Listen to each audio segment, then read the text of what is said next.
En Ukraine, une nouvelle vague de frappes russes a visé Kiev et sa région. Au moins une quinzaine de personnes ont été tuées et plusieurs dizaines d'autres blessées. Les autorités ukrainiennes dénoncent l'une des attaques les plus meurtrières contre la capitale depuis le début de l'année. À Gaza, de nouvelles inhumations ont eu lieu après la découverte de dizaines de corps sous les décombres. Les sécuristes palestiniens affirment que des milliers de victimes restent encore ensevelies, faute d'accès à plusieurs zones, ce qui complique les opérations de recherche et de récupération des dépouilles.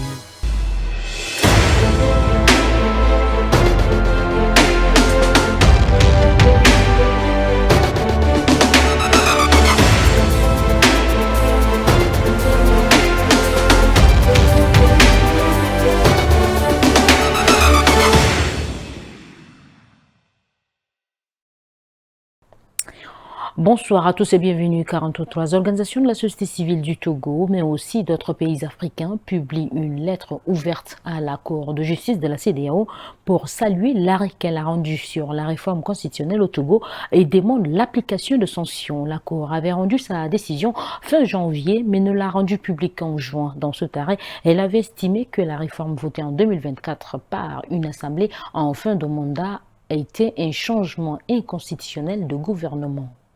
Pour les signataires de la lettre ouverte, l'arrêt rendu par la Cour de justice de la CEDEAO est sans appel. La réforme de 2024 est un coup d'État constitutionnel du président Faure Simbe. Selon l'arrêt, son objectif premier était de contourner les limites imposées au mandat présidentiel par la Constitution précédente. Cette réforme avait instauré la Ve République avec un régime parlementaire supprimant l'élection présidentielle au suffrage universel direct. À chaque fois qu'il y a un arrêté ou un verdict, sa mise en œuvre est toujours difficile. Donc c'est pourquoi on a trouvé essentiel de faire une lettre au président de la commission de la CEDEAO pour la mise en œuvre effective de l'arrêté de la Cour. Il y a des sanctions qui devraient limiter la participation du Togo dans les instances de la CEDEAO et de l'Union africaine, explique à RFI Aïcha Dabo, la coordinatrice des programmes de l'organisation africtiviste qui milite pour la défense de la démocratie en Afrique. Les organisations signataires demandent l'application immédiate de ces sanctions et exhortent le gouvernement togolais à organiser des programmes et des activités afin de promouvoir les principes démocratiques et de bonne gouvernance. Ceci en accord avec la Charte africaine de la démocratie, des élections et de la gouvernance que le Togo a signé en 2007. La capitale ukrainienne Kiev a été la cible principale d'une attaque de drones et de missiles de la Russie. Le bilan provisoire est lourd avec 17 morts et plus d'une cinquantaine de blessés. Les frappes ont visé en particulier des entrepôts dans et autour de la capitale. La Russie continue de cibler Kiev à un moment où la défense antiaérienne peine à intercepter les missiles balistiques russes lancés par Moscou. Selon les autorités, 28 missiles et 115 drones ont été lancés au cours de la nuit. Si une majorité des drones a pu être interceptée, aucun missile ne l'a été, indique l'armée de l'air ukrainienne. À Borospil et Boucha, des villes satellites de la capitale, densément peuplées, 14 personnes sont mortes, alors que les secours sont toujours sur place ce mercredi matin. Dans la capitale, une personne est morte et plusieurs ont été blessés, alors que la population n'a souvent pas le temps de rejoindre des abris souterrains, dont les stations de métro. La région de Kiev a encore subi cette nuit l'une des attaques ennemies les plus tragiques qu'elle ait connues à ces jours, a déploré le chef de l'administration militaire régionale Timour Katchenko. Les autorités ont constaté des conséquences de l'attaque dans plus de 7 lieux de Kiev. Des incendies ont éclaté dans les entrepôts touchant une zone étendue, a rapporté l'administration militaire, ajoutant que l'infrastructure résidentielle avait aussi été endommagée. Le ministère russe de la Défense a affirmé avoir frappé des centres de transport, de logistique et de distribution dans Kiev et sa région impliquée, selon Moscou, dans le stockage de la livraison de diverses armes et de matériel militaire et dans la production de la distribution de drones, selon un communiqué diffusé sur Telegram. En Guinée, après avoir été acquitté le 27 juillet dans le cadre du procès du massacre du 28 septembre 2009, Bienvenu Lama bénéficie d'une promotion de colonel. Il est élevé par un décret présidentiel du lundi 3 août au grade de général de brigade.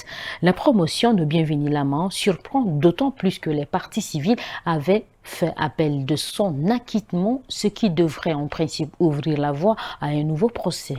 Pour rappel, le 28 septembre 2009, l'armée avait ouvert le feu sur des manifestants pacifiques en meeting dans un stade, faisant plus de 150 morts et une centaine de femmes violées sur place.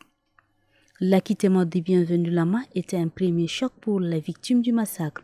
Sa promotion est en un second. Ça a été la douche froide quand j'ai vu ce communiqué passer à la télévision nationale, indique l'une d'elles. Une source proche du dossier s'inquiète d'ailleurs pour la sécurité des victimes et des témoins intervenus dans le procès. Maintenant que Bienvenu Lama revient en force dans la hiérarchie militaire. L'autre interrogation est la suivante. Est-ce que le désormais général Bienvenu Lama subira un nouveau procès? Les partis civils ont en effet rejeté la décision du tribunal de l'acquitter en première instance et avaient annoncé faire appel. Or, ce procès du 28 septembre ne paraît plus être une priorité pour les autorités.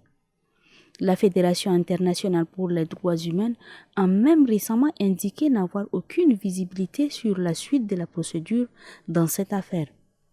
La grâce du principal accusé Moussa Dadi Camara l'an dernier, la mort en détention de Claude Bivy et de Toumba Diakité, aujourd'hui la promotion de Bienvenu Lama, sont autant de faits qui nourrissent le pessimisme des victimes.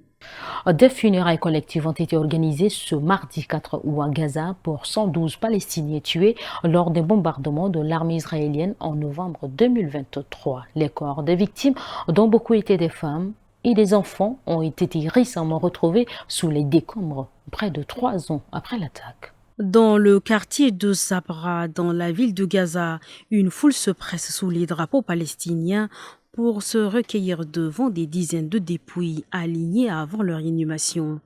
Parmi les familles endeuillées, Zoudi Abou Sharia a perdu 6 de ses petits-enfants. Où est la miséricorde?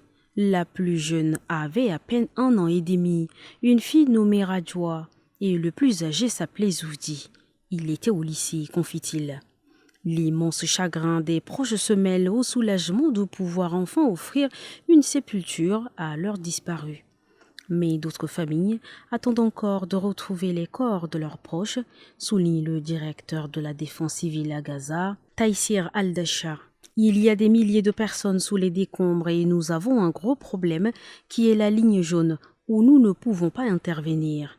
Nous avons besoin de coordination pour que nos équipes puissent travailler là-bas et récupérer ces corps pour les remettre à leurs familles, explique-t-il.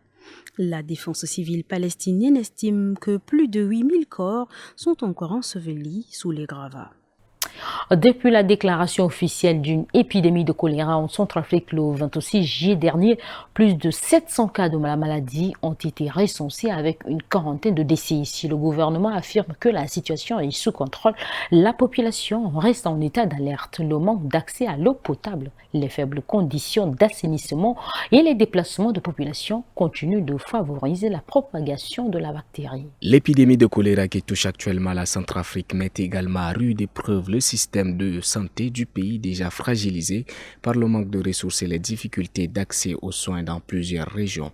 Selon le ministère centrafricain de la Santé, la maladie se propage rapidement le long de la rivière Ubangui, une zone marquée par d'importants échanges entre les populations mais aussi par un accès limité à l'eau potable et à l'assainissement.